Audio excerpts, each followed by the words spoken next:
સુરતમાં કાપડના વેપારીઓમાં પણ રોષ જોવા મળ્યો હતો। સુરત ટેક્સટાઇલ માર્કેટના વેપારીઓના સંગઠન federation of Surat trade and textile association દ્વારા મોડી સાંજે રિંગ રોડ ટેક્સટાઇલ માર્કેટ વિસ્તારમાં કેન્ડલ માર્ચ કાઢવામાં આવી હતી। સેંકડો કાપડના વેપારીઓ હાથમાં તિરંગા ઝંડા અને મીણબત્તીઓ સાથે પોસ્ટા ઓફિસની બહાર એકઠા થયા હતા। અહીં તમામ મૃતકોને શ્રદ્ધાંજલિ અર્પણ કર્યા પછી કેન્ડલ માર્ચમાં સામેલ વેપારીઓએ મિલેનિયમ માર્કેટથી સાલાસર હનુમાન પ્રવેશ દ્વાર પર પહોંચ્યા અને ત્યાંથી પાછા મિલેનિયમ માર્કેટમાં પાછા ફર્યા। જે માર્કેટ ટેન્ડર્સ એસોસિએશને પણ બજારની બહાર દેખાવો કર્યો।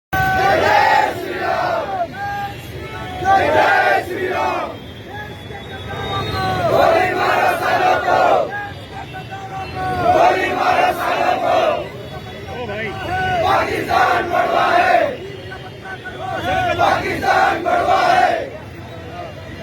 मोदी तुम्हारी एक ही शान, खत्म करो पाकिस्तान। मोदी तुम्हारी एक ही शान, खत्म करो पाकिस्तान। मोदी तुम्हारी एक ही शान, खत्म करो पाकिस्तान। मोदी तुम्हारी एक ही शान।